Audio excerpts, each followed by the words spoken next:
Now we're going to tackle this question here. This is a order of operations question, but really the part that people get stuck on is the dividing by a fraction portion. So here we go. Let's unlock this. Here we go. So we got parentheses, exponents, multiply and divide, and then we have add, subtract. Now, if you notice on this one, the only one that we have is multiply and divide.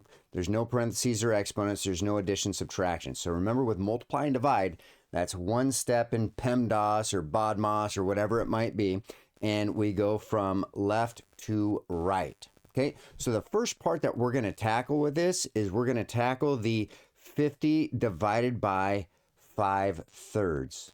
Now, if you remember with fractions, with dividing fractions, we don't actually divide fractions. We change it to multiply by the reciprocal. Keep, change, flip, or keep, switch, flip, whichever one you want to do. So here we go. We're going with that first. So first up, we go 50.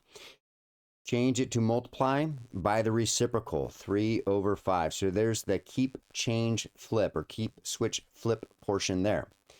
Now, we also have 50 there, not 5. There's the 50. Okay, so next up now, with this 50 times 3/5. So we can pretend that this is going to be 50 over 1. And then we multiply numerator times numerator, denominator times denominator. So we can multiply it like that. And we'd end up with 150 over 3. But in this case here, we could also do like cross canceling. So if that's the case there, we would think, okay, divide by 5 and divide by 5.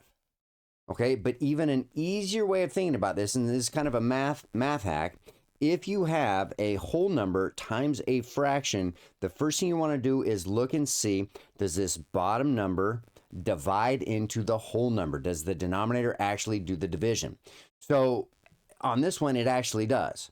So the smart student, what they're going to do is they're going to go 50 divided by 5, and that makes 10, and then do the times 3. So 50 divided by 5 is 10, times 3 is 30.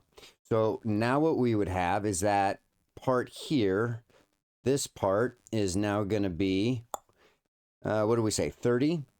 And then we have a times 3. We still have this times 3 here. Times 3. And that one's easy enough to do. Just pretend the 0 doesn't exist. 3 times 3 makes 9. And then don't forget that 0 with a 0 on the end. So this one simplified down, you got to keep, change, flip, multiply by reciprocal, and then just do your multiplication from left to right.